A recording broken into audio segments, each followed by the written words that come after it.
The ongoing Los Angeles wildfires are destroying thousands of homes and forcing mass evacuations. But the suffering is not equally shared. In the middle of this devastation, some communities are left with the resources to protect their properties, while others stand on the front lines with nothing but hope and determination. Entire families are watching their life's work vanish in minutes. And yet the level of support they receive depends not only on the severity of the fire, but also on deeper issues that have existed for decades. Imagine being forced to leave your home in the dead of night, flames lighting up the sky behind you, and realizing that everything you have built, your savings, your security, your family's history, may be gone forever by morning.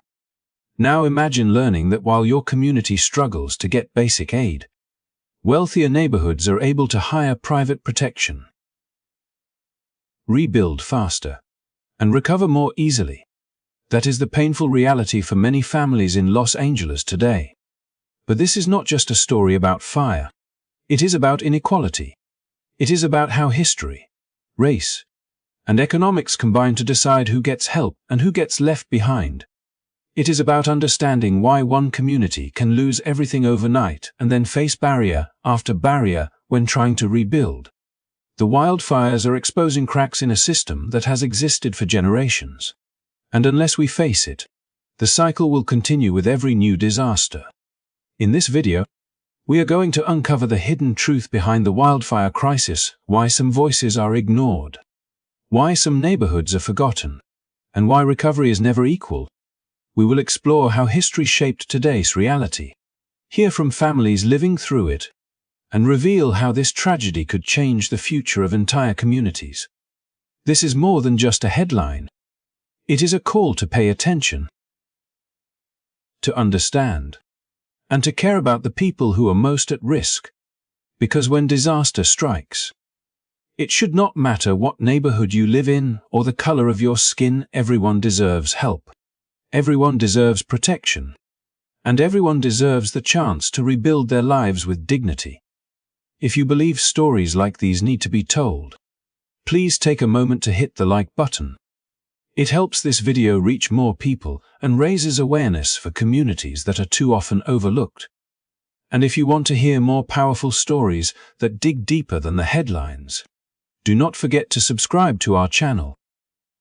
Together, by shining a light on these issues, we can make sure these voices are not lost in the smoke.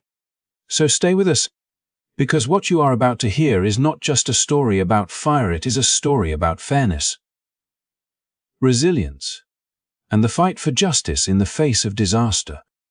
The black community in Altadena is disproportionately abandoned due to systemic racism and historic inequality. And to truly understand why this reality is unfolding during the wildfires, we have to step back and look at the long road that led here.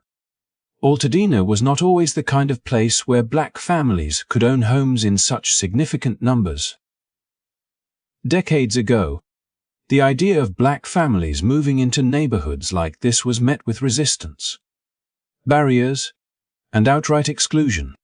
Through policies such as redlining, banks and real estate agents used maps that literally drew red lines around neighborhoods where black people lived, labeling them high-risk zones.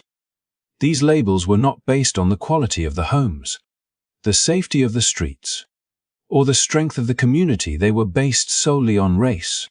With those red lines came limited access to loans, higher interest rates, and fewer opportunities to build the kind of generational wealth that many white families were quietly accumulating in nearby neighborhoods. Even after the civil rights movement began to break down some of these formal barriers, the shadow of discrimination lingered.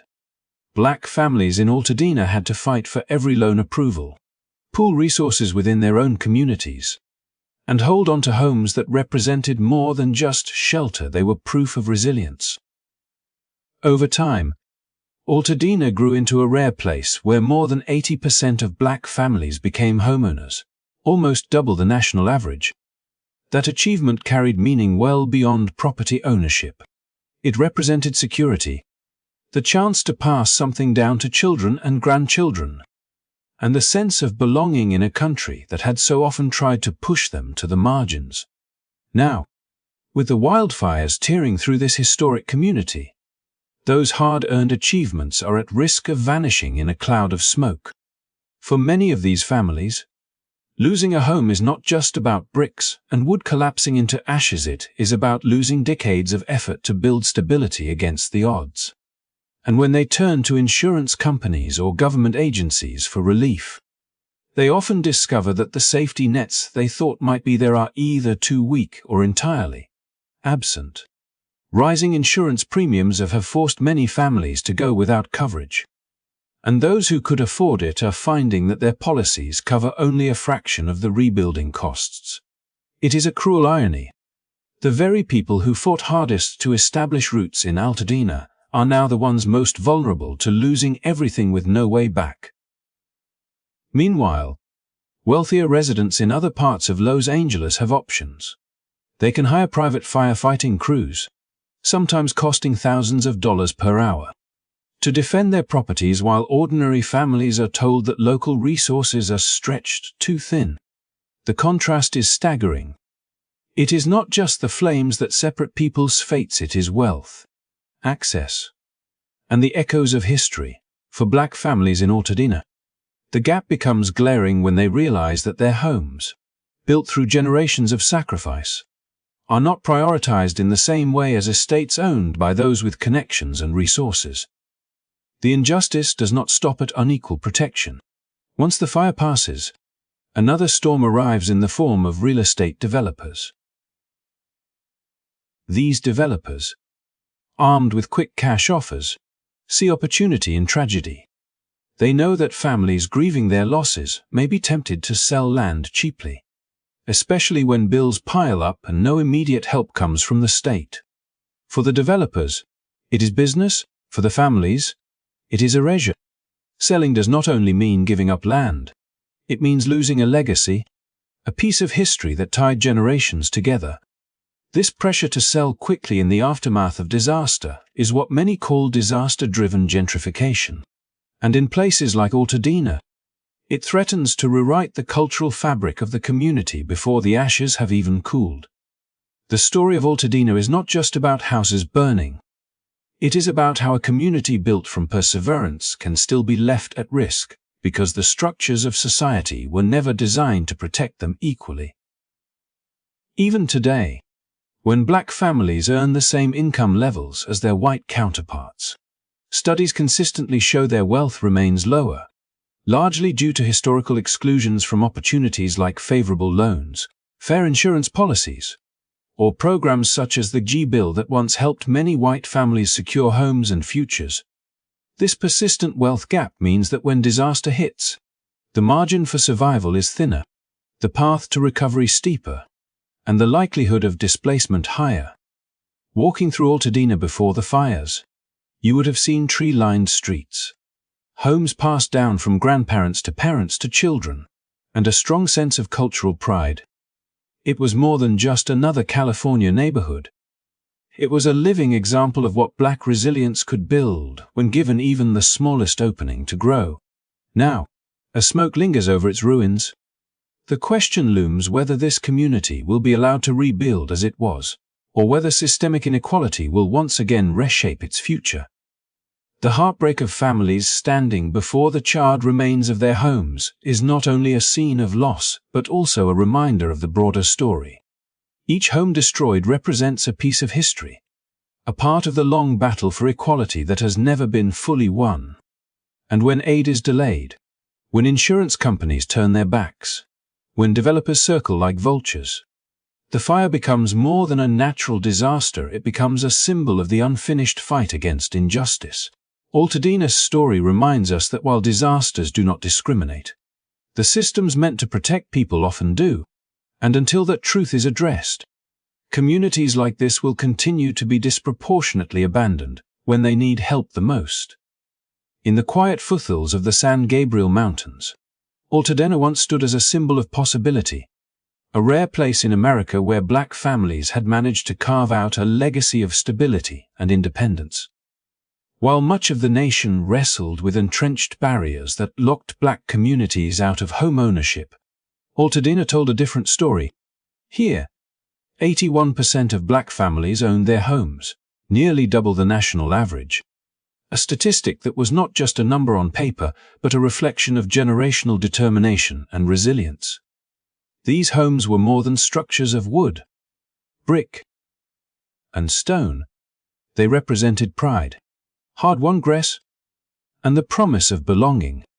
Altadena became a haven where families invested not only their money but their dreams, raising children who believed in the power of ownership and planting gardens that stretched across decades.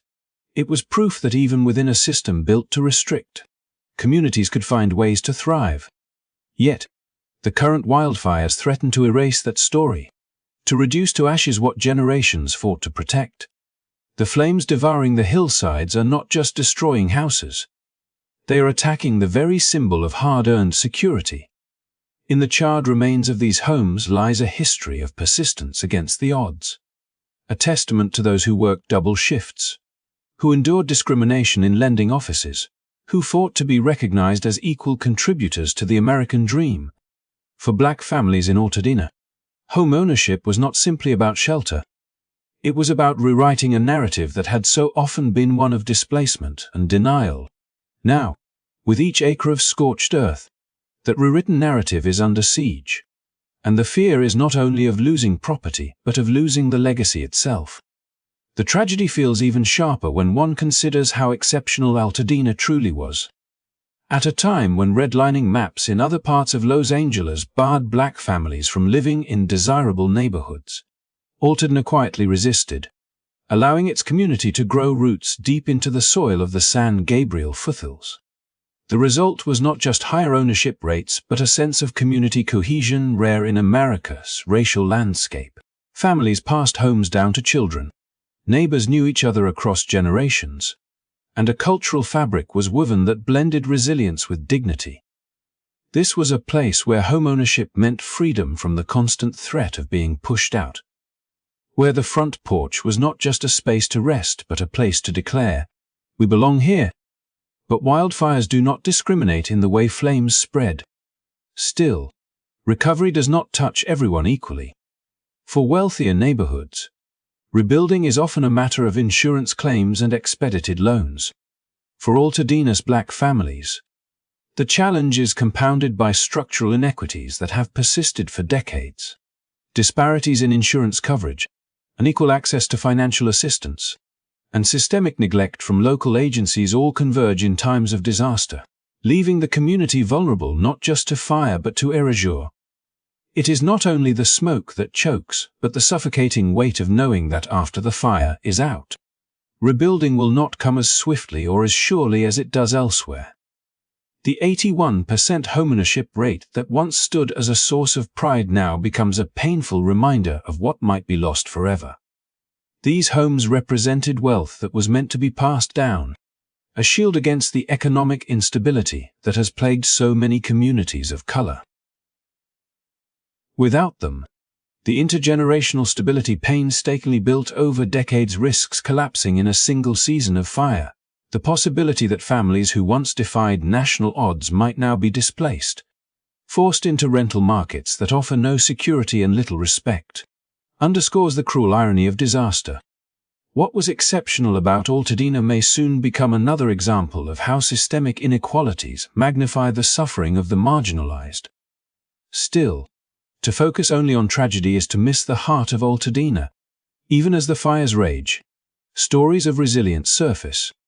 Families band together to protect what they can, to help neighbors salvage belongings, to offer shelter when evacuation orders scatter the community. These acts are not new. They echo the very spirit that built Altadena in the first place. The strength that once allowed black families to achieve double the national homeownership rate is the same strength being summoned now, in the face of loss.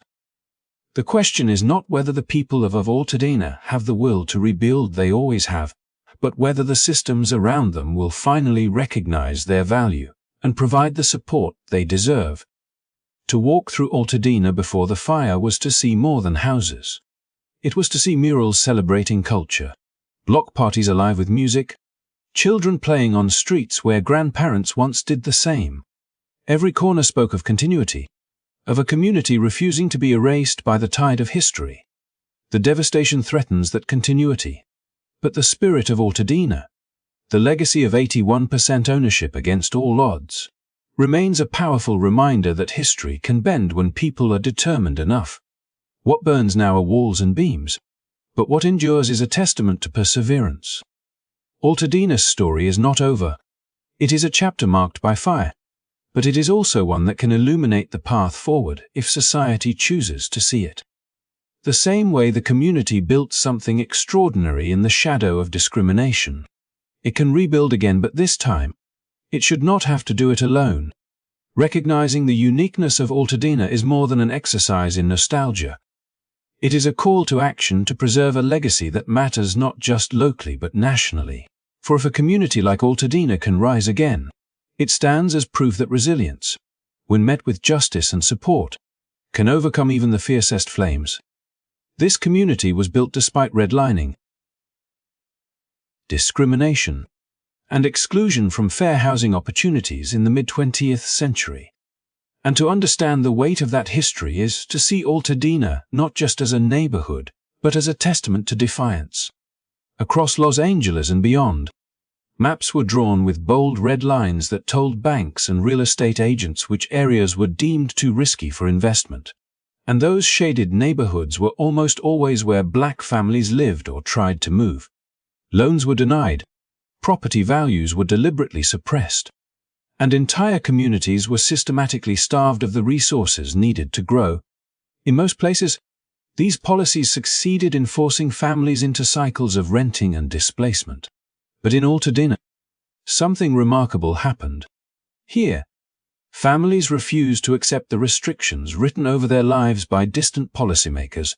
They pooled their resources, leaned on extended networks, and built a community that thrived in spite of the barriers designed to keep them out. When one walks through the history of Altadena, it is impossible not to feel the determination that shaped it. At a time when owning a home was made nearly impossible for black families in much of America, Altadena witnessed a wave of persistence. Parents sacrificed comforts to scrape together down payments, often paying higher interest rates or unfavorable terms simply because of the color of their skin, yet they pressed on. Because ownership was not only about having a roof over their heads, but about laying a foundation for the future. Each house that rose in the foothills was more than a dwelling. It was an act of quiet rebellion against a system that expected them to fail. Over time, the collective victories of these families created a neighborhood where ownership was the norm rather than the exception. With 81% of black families securing homes of their own, nearly double the national average. To build Altadena was to push against the tide of exclusion. The mid-20th century was a time when federal housing programs and suburban expansion were reshaping America. But those benefits were not shared equally. Government-backed loans and affordable suburban developments lifted countless white families into the middle class, while black families were often left on the outside, watching opportunity slip away. In Altadena, families carved their own path into stability. They did so with limited access to traditional credit, often relying on informal agreements within their community or saving for years to achieve what others could obtain more easily. This determination created not only individual households but also a culture of resilience. Altadena became a place where children grew up watching their parents and grandparents own land and houses, and that sense of permanence built pride that echoed through generations. Yet the fires now raging across Los Angeles threaten to undo the extraordinary legacy that was written into the soil of Altadena. When the flames consume a home here, they do not only take away bricks and beams, they threaten the memory of decades spent resisting displacement. They threaten the continuity of a community that defied redlining by standing tall in its own space. For families who were told time and again that they did not belong in certain neighborhoods, the loss of a home in Altadena is a uniquely painful blow. It is as though history Saraja is returning, This time not with maps and lending policies but with smoke and ash. The cruel reality is that rebuilding, in a society still shaped by inequality, does not come equally for everyone. Insurance gaps, financial hurdles, and systemic neglect mean that while some communities can recover quickly, others like Altadena face the danger of being pushed aside once more. Still, Altadena's story is not defined only by struggle. It is defined by how struggle was transformed into strength. This was a place that grew gardens in the shadow of redlining, where families planted roots that endured through the storms of discrimination. Even as they were excluded from the booming suburban developments of post-war America, they created a suburb of their own, alive with culture, tradition, and pride. The resilience that once allowed them to build despite unfair housing policies continues to echo today, as neighbors come together in the face of wildfire devastation, offering shelter, food, and comfort. They mirror the same spirit of unity that once allowed them to withstand exclusion.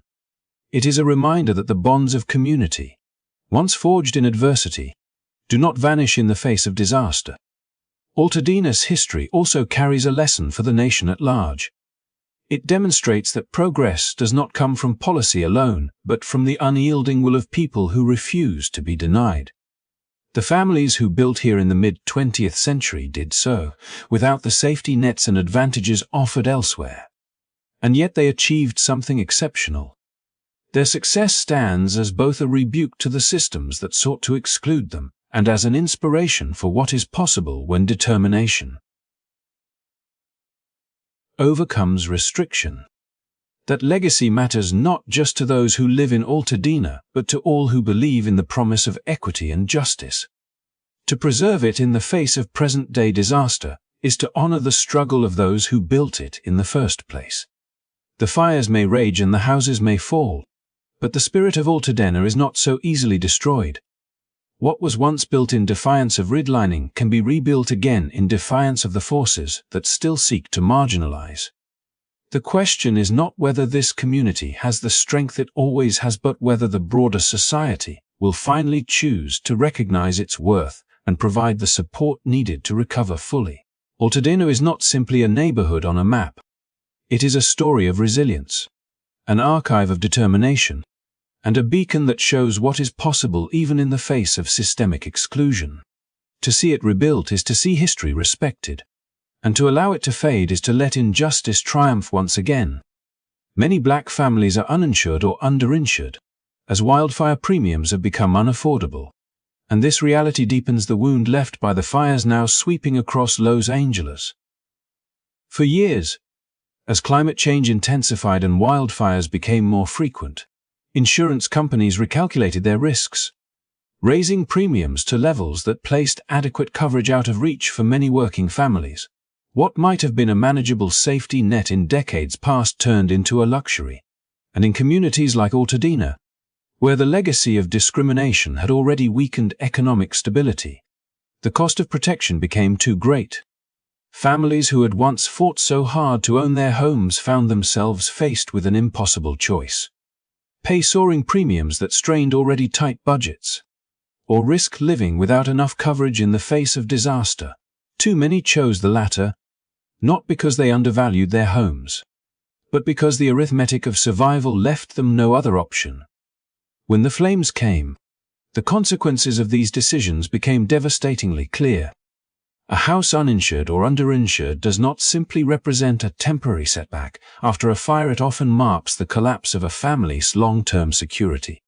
For black families in Altadena, who built their community in defiance of redlining and discrimination, these losses strike at the very heart of what was once considered untouchable: the generational stability represented by homeownership. A family's home is more than the place they eat and sleep. It is often their largest asset, their most reliable form of wealth, the foundation they hope to pass to children and grandchildren. Without insurance to help rebuild, that foundation can vanish in the span of a single wildfire season, leaving behind ashes and debts instead of equity and security. The injustice is compounded by the fact that this community achieved what so many said was impossible. In the mid-20th century, when federal housing programs excluded black families from the suburban boom, Altadena became a rare exception, boasting homeownership rates nearly double the national average. That legacy was not handed down easily, it was earned through sacrifice, persistence, and resilience. Families navigated discriminatory lending practices, endured higher interest rates, and endured years of financial struggle to stake their claim to stability. Yet today, those same families face the prospect of losing everything, not because they lacked the determination to protect what they built, but because the very systems meant to provide protection priced them out. The wildfire does not discriminate in its path, but recovery is far from equal. And for those without insurance, rebuilding feels like a mountain too steep to climb. As the fires rage, one can imagine the stark difference between two households standing side by side. One family, armed with comprehensive insurance, will face the long road of paperwork, claims, and reconstruction. But eventually, their house will rise again. The other, without sufficient coverage, will sift through the rubble with no safety net. Their loss is magnified by the absence of support. For black families in Altadena, this second scenario is far too common. It is not just a tragedy of natural disaster, but a reflection of systemic neglect, where policies intersect with poverty to decide whose lives can be rebuilt and whose lives remain broken. In this sense, the flames reveal not only the fragility of houses, but the fragility of fairness in the systems that govern survival. Yet, even amid this devastation, the spirit of Altadena cannot be overlooked. This is a community that has always risen against impossible odds, building homes in the face of exclusion, cultivating pride in the shadow of redlining, and achieving ownership where statistics said it should not have been possible. That history matters because it reminds us that resilience here is not just a word, but a lived experience. Families in Altadena know what it means to endure, and they know how to rebuild. But resilience should not be mistaken for an endless well of strength. Every act of perseverance carries a cost, and when those costs fall disproportionately on the same communities again and again, resilience becomes another word for survival without justice. The question facing Altadena today is whether its people will once again be left to shoulder this burden alone.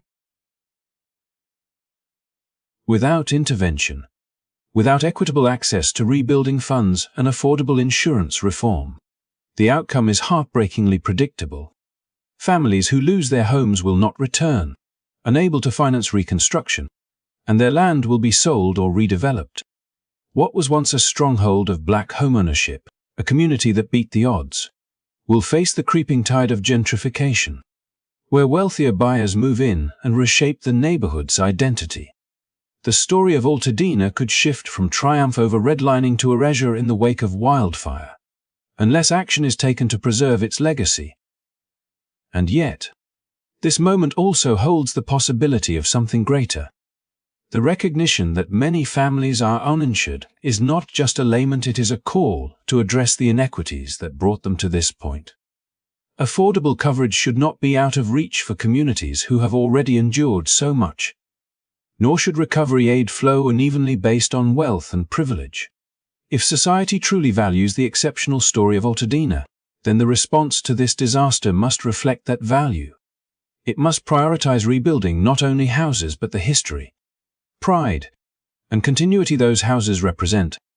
Altadena's struggle is not unique, but it is emblematic. Across the nation, black and working-class families face the same impossible calculus when premiums rise and safety nets shrink.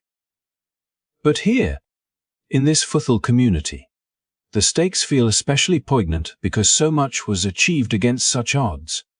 To let fire and policy undo that achievement would be to dishonor decades of struggle. To allow the flames to consume not just wood and stone, but the very essence of what made Altadena extraordinary. So as smoke lingers over the mountains and families sift through what remains, The story of Altadena continues. It is a story of what happens when resilience meets neglect, when determination collides with systemic barriers, and when the weight of inequality makes disasters heavier for some than for others. But it is also a story still being written, and in the ashes lies a chance to decide whether this community will once again rise, not only through its own strength, but with the support and recognition it has long deserved. For families who built their dreams here, insurance should not be a privilege, and survival should not be a struggle carried alone. The fight to protect Altadena now is about more than homes. It is about safeguarding a legacy that should never have been left so vulnerable. Historic redlining and discriminatory insurance practices created long-lasting financial vulnerabilities for Black households. And in communities like Altadena, those legacies remain etched into the very soil beneath the homes now threatened by fire. To understand the weight of this moment, one must step back into the mid-20th century, when maps were drawn with red ink to dictate where investment would flow and where it would not. Entire neighborhoods were marked as undesirable simply because Black families lived there or sought to live there. And those red lines became invisible fences, confining dreams and dictating futures. Families denied mortgages turned to predatory contracts, paying more for less security, while insurance companies often refused coverage or charged punishingly high rates. These discriminatory practices did not end when the ink dried. They rippled forward, draining resources from households that were already fighting to gain a foothold in an unequal America. Altadena stood as an exception to this rule, a rare place where Black families managed to achieve homeownership at levels nearly double the national average. Yet even here, the scars of exclusion shaped the community's financial reality. To buy a home was an act of triumph, but to maintain it meant constantly navigating systems stacked against them. Insurance was often unaffordable or insufficient, leaving families one disaster away from ruin. Banks extended credit sparingly, and when they did, the terms were harsher than those offered elsewhere. The result was that even as Altadena became a beacon of progress, its residents lived with the constant burden of vulnerability, aware that the structures they had built could be toppled by forces far beyond their control. The wildfires consuming Los Angeles today have made that vulnerability visible once more, as uninsured and underinsured households grapple with losses too great to absorb. It is important to recognize that this vulnerability was not the product of individual choices, but of structural design. When wealthier, predominantly white communities received government-backed mortgages and insurance policies that stabilized their futures, Black families were often left to fend for themselves in markets where risk was magnified and safety nets were absent. This disparity compounded over decades, shaping who had the reserves to withstand emergencies and who did not. By the time wildfire premiums soared in recent years, many Black families were already stretched thin, forced to choose between basic living expenses and the rising cost of coverage. For some, the decision not to carry full insurance was not negligence but necessity, a calculation born of systemic inequality that left little room for anything else. The flames tearing through Altadena do not differentiate between insured and uninsured, but the path of recovery does. For those with comprehensive coverage, the road ahead is long but possible. For those without it, the fire threatens to erase generations of progress, reducing decades of sacrifice to ash and dust. The tragedy lies not only in the loss of homes but in the erosion of intergenerational wealth that was painstakingly built despite every barrier. A home in Altadena was more than shelter. It was the product of late nights, double shifts, and relentless determination, a cornerstone of identity and belonging. When such a home is lost without insurance to rebuild, it is not just a family's future that disappears but a community's collective story. Yet even in tragedy, the strength of Altadena's history shines through. This is a community that was born from resistance, built by families who refused to be erased from the American landscape. When redlining maps told them no, they said yes to themselves, pooling resources and carving out a place where Black homeownership could flourish against the odds. That defiance is alive today, seen in neighbors coming together to help one another, offering shelter, meals, and emotional support as the fires displace families. The same solidarity that once built Altadena in the shadow of exclusion is now carrying it through the smoke of disaster. A reminder that resilience here is not new but deeply rooted. The danger, however, is that resilience alone will not be enough. Without systemic change, without targeted aid and equitable policies, the cycle of vulnerability will continue. Altadena's story is too precious to be left to chance, too significant to be erased by flames or policy failures. To truly honor what this community has achieved, society must confront the structures that made it so vulnerable in the first place. Affordable insurance should not be a privilege, but a right, especially in areas increasingly ravaged by climate change. Financial systems must account for the history of exclusion and ensure that recovery aid does not simply reinforce existing inequalities. Only then can communities like Altadena rebuild in ways that preserve both their physical homes and their cultural legacies. Altadena teaches us that progress is possible even when the odds are stacked high. But it also warns us of how fragile that progress remains without fair systems to protect it. The 81% homeownership rate that once defied national patterns is now under siege. Not just from the flames but from the lingering consequences of discriminatory policies decades old. If nothing changes, the exceptional story of Altadena risks becoming another cautionary tale of how inequality magnifies disaster. How the same families once excluded from opportunity are left to suffer most in its aftermath. But if action is taken, if rebuilding prioritizes equity, if insurance is made accessible, if aid flows where it is most needed, then Altadena can once again stand as proof that resilience, when supported by justice, can overcome even the fiercest trials. The fire is a crisis, but it is also a revelation, exposing the vulnerabilities created by history and the urgent need to address them. Altadena's legacy deserves more than remembrance. It deserves protection. The families who built this community in defiance of redlining and discriminatory insurance practices should not watch their achievements vanish without a fight. In the smoke and silence left behind by wildfire, there is an opportunity for renewal, not only of houses but of systems. Whether that opportunity is seized will determine not just the fate of Altadena, but the credibility of a society that claims to value fairness while so often withholding it. To preserve Altadena is to preserve proof that even when history tried to draw boundaries, communities could and did rise above them, and that is a legacy worth saving. Wealth inequality is stark. Median white family wealth far exceeds that of black families, leaving fewer resources to rebuild after disaster.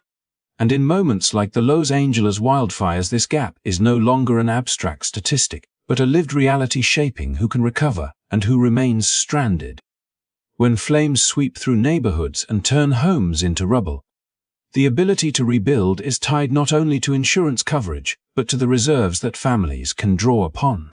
For many white households, generational wealth provides a cushion: savings, investments, or property passed down across decades that makes recovery painful but possible.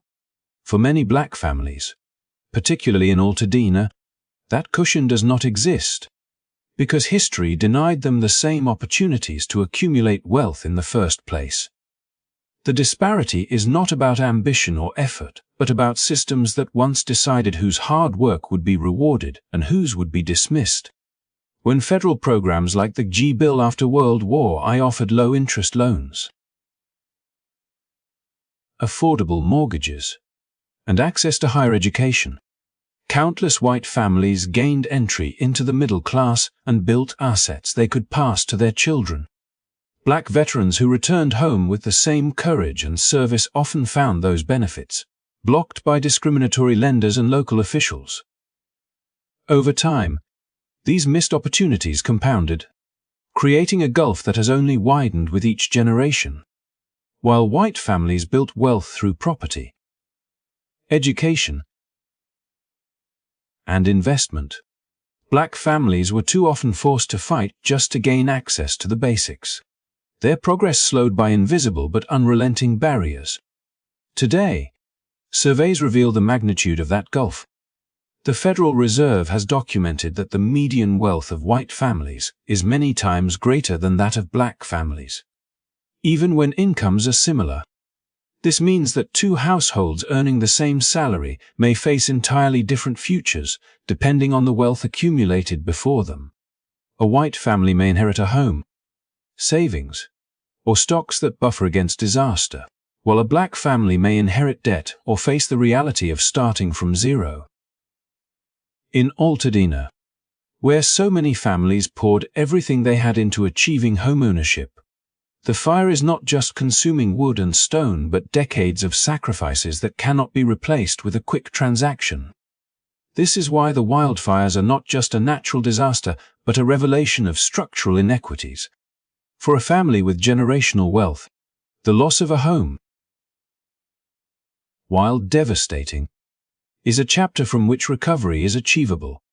For a family without that wealth, the same loss can be permanent, erasing not only material possessions, but also the rare opportunity to hand something down to the next generation. Homeownership in Altadena represented more than shelter. It was one of the few avenues available for building and preserving wealth in a country that often shut its doors to black advancement. To see those homes reduced to ashes without the financial means to rebuild is to watch progress unravel in real time. The wealth gap is also visible in how quickly aid flows. Families with financial reserves can immediately secure temporary housing, hire contractors, and purchase necessities without waiting for assistance. Those without reserves are left navigating complex bureaucracies, filling out endless forms, or relying on crowdfunding campaigns that may or may not deliver enough. Wealth buys speed, and in disasters, speed often determines whether a family can return to stability or falls into prolonged hardship. It is no coincidence that wealthier, predominantly white neighborhoods are able to recover faster, their losses softened by a foundation of accumulated resources, while black communities struggle to regain footing. Yet despite the bleakness of these realities, the story of Altadena is also one of defiance against these odds. For generations, families chose to invest in their community even when systems undervalued them. They created networks of mutual support, built institutions of faith and culture, and passed down homes as both symbols and safeguards of survival. That 81% homeownership rate was not an accident, but the result of relentless determination. It was proof that even in a society that tilted the playing field, progress was possible through collective strength. The tragedy now is that without wealth reserves, that progress risks being swept away, turning extraordinary achievement into extraordinary loss. This moment calls for more than sympathy. It calls for acknowledgement of how we arrived here. Disasters are often described as equalizers, events that strike without discrimination. But recovery reveals the truth. Disasters deepen the divides already carved into society. The wildfire crisis in Altadena is not only about flames but about history, wealth, and justice. To ignore the wealth gap in the aftermath is to pretend that all families face the same odds when clearly they do not. Rebuilding must mean more than replacing structures. It must mean confronting the inequalities that ensure some communities rise again while others are left behind.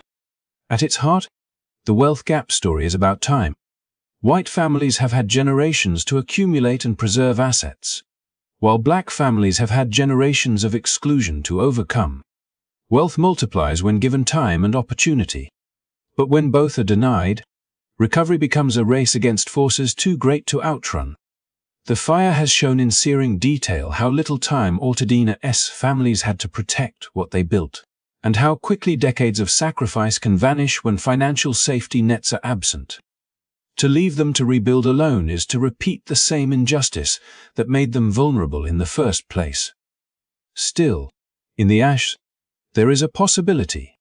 If rebuilding efforts prioritize equity, if relief programs recognize historical disparities, and if resources are distributed not just equally but fairly, then Altadena can continue to stand as a beacon of what resilience looks like. But if nothing changes, if the wealth gap is ignored, then the legacy of Altadena may be lost to both fire and inequality. The flames have exposed what many already knew but few wanted to confront. Wealth is the line between recovery and ruin, and until that line is redrawn with fairness, disasters will always hit some communities harder than others. Altadena's families deserve better, not only because of what they have lost, but because of what they have built, against all odds. For generations, when wildfires rage across the hillsides of Los Angeles, the difference between survival and devastation often comes down to resources. And in this stark divide lies a reality that has become impossible to ignore. For the wealthy, there exists a safety net woven not only from insurance and financial reserves, but also from the ability to hire private firefighting teams who can stand guard as flames approach. Soaking properties, cutting fire breaks, and ensuring that million-dollar homes remain standing even when entire neighborhoods are reduced to ash. These private brigades, often contracted through high-end insurance or direct payment, provide an almost unimaginable layer of protection, one that turns catastrophe into inconvenience for those who can afford it. Yet for Black families in places like Altadena, where historic inequality has shaped every aspect of economic and social life, such luxuries are far out of reach, leaving survival to depend not on wealth but on community solidarity, on the kindness of strangers, and on the fragile hope that mutual aid and donations might fill the void that public systems and private markets refuse to cover. This is not simply a story about who can write a check large enough to turn back the flames. It is about how disasters magnify pre-existing inequalities.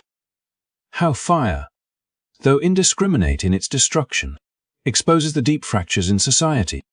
For a family struggling to make ends meet, uninsured or underinsured because wildfire premiums have climbed beyond affordability, the devastation of losing a home means far more than the loss of walls and a roof. It means the unraveling of generational dreams, the erasure of years of sacrifice, and the descent into a precarious uncertainty that wealthier neighbors are shielded from. Crowdfunding campaigns become lifelines. As neighbors, churches, and activists scramble to pool whatever resources they can. Telling stories, sharing images, appealing to the empathy of distant strangers in the hope of raising enough to cover temporary shelter, or to rebuild piece by piece. The act of asking for help becomes not just a survival tactic but a reflection of the resilience and ingenuity that has always defined communities forced to endure without institutional support. At the same time, the juxtaposition of private firefighters spraying down sprawling estates while families only blocks away scramble to save family photo albums or pets from the flames tells us something unsettling about modern America. Disasters are no longer great equalizers.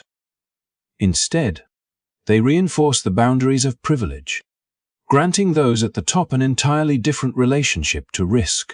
Fire becomes a background drama to be managed rather than an existential threat for those without the means to buy safety. However, every evacuation is fraught with fear that there will be nothing to return to, and every plea for assistance is tinged with the painful recognition that some lives, some properties, some legacies are valued more than others in the systems meant to protect us all. And yet, within this inequality, a different kind of strength emerges. Mutual aid is more than a financial mechanism, it is a declaration of solidarity, a way of saying that survival will not be left to chance or dictated by bank balances. Neighbors open their homes to one another. Community groups mobilize to deliver food and supplies. Volunteers risk their own safety to check on the elderly or help evacuate those without transportation. In these moments, the spirit of collective care defies the market logic that dictates who deserves protection and who does not. It reveals a vision of resilience that is not built on exclusivity but on shared responsibility. Crowdfunding pages fill not just with donations but with messages of encouragement, prayers, and promises to stand with those who have lost everything. The generosity of strangers becomes the scaffolding upon which families can begin the slow process of rebuilding. Still, one cannot escape the larger question. Why should survival depend on luck, charity, or the goodwill of others when systems exist that could provide equity and fairness? Why must black families carry the compounded burdens of historic redlining, discriminatory insurance practices, and modern affordability crises, only to then face a natural disaster that strips away the little security they had managed to build? These questions linger like smoke in the aftermath of the fires, reminders that the blaze is not the only force tearing communities apart. It is also the legacy of neglect, the architecture of inequality, and the policies that have consistently left some people far more vulnerable than others. The wildfires may rage for weeks, but the disparities they reveal have been burning for generations. In the contrast between private firefighting brigades and crowdfunding campaigns lies the clearest evidence that disaster in America is never just about nature, it is about structures of power, about who is afforded protection and who is left to fend for themselves. And as Altadena's families rally together, relying on each other in the absence of institutional fairness, their resilience becomes both a testament to their strength and an indictment of the systems that have failed them. In the fragile silence that follows a wildfire, when the smoke has thinned and the ash begins to settle, communities like Altadena face a second wave of devastation that is less visible but equally destructive. Flames may consume homes in a matter of hours, but the scars left behind vacant lots, displaced families, and shattered dreams linger for years, creating fertile ground for opportunists who see tragedy not as loss but as an opening. Predatory developers, with their well-polished offers and promises of quick cash, circle these burned neighborhoods with an eagerness that feels almost predatory, capitalizing on the desperation of families who lack the financial cushion to rebuild on their own. For many black households, already battling the weight of historic disinvestment and modern inequities, these developers arrive not with solutions but with the subtle pressure to sell, to let go of what generations fought to hold on to, and to step aside as their community identity is repackaged for someone else's gain. This moment of vulnerability exposes how disaster becomes a lever for gentrification, how ashes become currency in a cycle where heritage is slowly erased to make way for glossy new developments that rarely welcome back those who once lived there. Families who stayed rooted in Altadena despite redlining, despite decades of exclusion from fair housing, and despite discriminatory insurance practices now find themselves pushed to consider offers that barely cover the value of the land, let alone the memories embedded within it. To someone who lost everything in the fire and is underinsured or uninsured because premiums climbed beyond reach, the promise of immediate money can feel like a lifeline. But it comes with the hidden cost of surrendering a place in the very story their ancestors helped write. In this way, disasters do not only burn homes, they loosen the threads of community until entire tapestries of history begin to unravel. For those with wealth, rebuilding after disaster is a matter of paperwork, contractors, and patience. Insurance checks flow in, private firefighters prevent catastrophic losses, and families return to neighborhoods largely unchanged. But for black families in Altadena, rebuilding is less about hammers and nails than it is about resisting the quiet pull of displacement. Each lot sold under pressure becomes a step toward erasure, a step toward transforming a neighborhood once defined by resilience and cultural richness into another enclave reshaped for outsiders who will never carry the same history. This cycle, repeated in cities across the nation, is not new. It echoes the same structural inequalities that have long dictated who holds land, who can keep it, and who is forced to relinquish it in times of crisis. The weight of this reality is compounded by the fact that these families built Altadena against extraordinary odds. At a time when 81% of black households in the community owned their homes, nearly double the national average, they stood as an exception to the relentless forces of redlining and exclusion. Their success was not handed to them. It was carved out of a system designed to keep them out. And yet, even that achievement is now under siege. Not by flames alone but by speculative investors who see more profit in displacement than in preservation. The irony is painful. A community that persevered through decades of systemic neglect and survived through mutual aid and solidarity is now at risk of being erased in the aftermath of its own resilience. These dynamics reveal how disasters are never just natural, they are profoundly social, shaped by policies and practices that decide who gets to rebuild and who is pushed aside.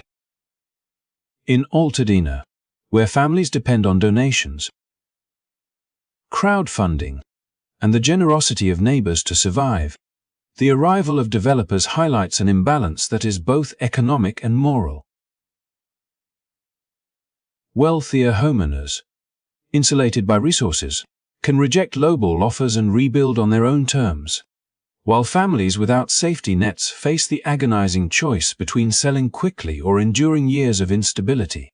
It is in these choices that heritage is lost, not in dramatic acts but in quiet transactions signed under the pressure of necessity. Yet even in this bleak landscape, the community's response tells another story, one rooted in resistance and determination. Local activists and neighbors work tirelessly to educate families about the risks of selling, to organize resources that make rebuilding possible, and to preserve the character and culture of Altadena against encroachment. Their efforts are not only about saving homes but about protecting a living archive of history, ensuring that the sacrifices of those who endured discrimination and exclusion are not erased by a new wave of economic exploitation. The crowdfunding campaigns that once helped with emergency shelter now evolve into tools for collective defense, raising money to resist predatory sales, to keep land in family hands, and to invest in sustainable rebuilding that honors the past. The fight is not just against developers, but against a broader system that has always valued profit over people, that rewards those who see disaster as opportunity while penalizing those who experience it as loss. Every contract signed, every lot sold under duress, is another reminder that without intervention, inequality does not just persist, it deepens. And yet, Altadena's story is also one of defiance. It is a refusal to allow ashes to become the final chapter, a determination to hold on to land not only as property but as a symbol of dignity, continuity, and belonging. As fires continue to rage across California, reducing entire neighborhoods to rubble, the struggle in Altadena becomes a cautionary tale about what happens when recovery is left to the marketplace. It forces us to ask, who truly benefits from rebuilding? And at what cost to those who have already borne the heaviest burdens? The community's heritage is not merely a relic of the past, it is the living foundation upon which families continue to build their futures. To lose it to speculative developers would not just be another tragedy layered atop the flames. It would be the slow extinguishing of a legacy that has survived against all odds. And so the story of Altadena is not only about destruction but about the relentless determination to resist erasure, to rebuild not just homes but history itself, and to ensure that when the fires fade, the community remains whole. Altadena's story is not just one of tragedy but of resilience, of a community that has endured waves of adversity and yet continues to stand firm against the forces that would erase it. This corner of Los Angeles holds more than homes and streets. It holds the memory of extraordinary figures whose names echo far beyond its boundaries. Octavia Butler, the visionary author who transformed science fiction into a space where Black voices could imagine new futures, grew up here. Jackie Robinson, who broke barriers on the baseball diamond and changed American sports forever, called this community home. And Rodney King, whose personal struggle became a symbol of both racial injustice and the demand for accountability, is forever linked to this place. Altadena is a community that has shaped history, a place where culture, struggle, and achievement intertwine to form a legacy that cannot be measured in property values or development plans. That is why the stakes are so high now. Each fire that sweeps through the foothills does not just endanger houses, but threatens to uproot a living history that belongs not only to Altadena, but to the nation. When developers see empty lots as blank slates, residents see them as sacred ground, holding the weight of family stories and the triumphs of generations who refuse to be pushed aside. And when systemic inequalities make rebuilding nearly impossible for many, the community responds not with surrender but with determination. Neighbors form coalitions, activists raise awareness, and families lean on one another, proving that Altadena's true strength has always been its people and their unwavering commitment to each other. The fires have revealed painful truths about inequality, about who gets to recover and who is left vulnerable.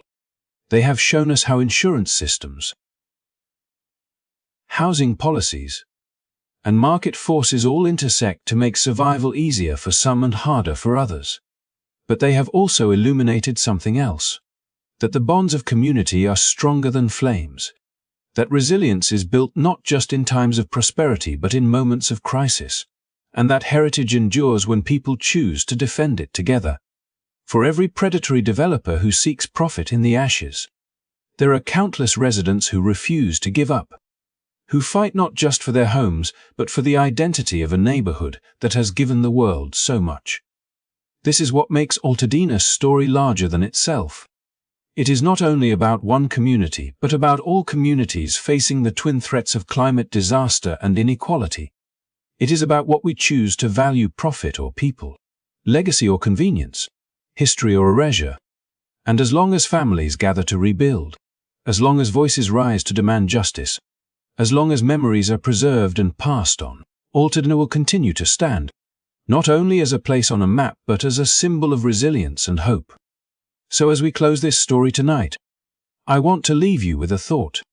The struggle to protect Altadena is not just their fight. It is, when we remember communities like this, when we listen to their stories, and when we support their resilience, we help ensure that their legacies will never be lost to flames or forgotten by history. Altadena reminds us that even in the face of destruction, there is power in unity, dignity in resistance, and beauty in rebuilding together. Thank you so much for joining us on this journey through a story of struggle, resilience, and hope. If you found this meaningful, please take a moment to like this video, share it with others, and subscribe to the channel so we can continue bringing you stories that matter, stories that shine a light on history, inequality, and the strength of communities that refuse to give up. Your support truly makes a difference, and it helps ensure that these voices are heard far and wide. With that, I wish you a peaceful night. May you rest well. May you carry these stories in your heart. And may tomorrow bring you inspiration to stand with communities everywhere who are fighting to preserve their heritage and protect their future. Good night, and take care.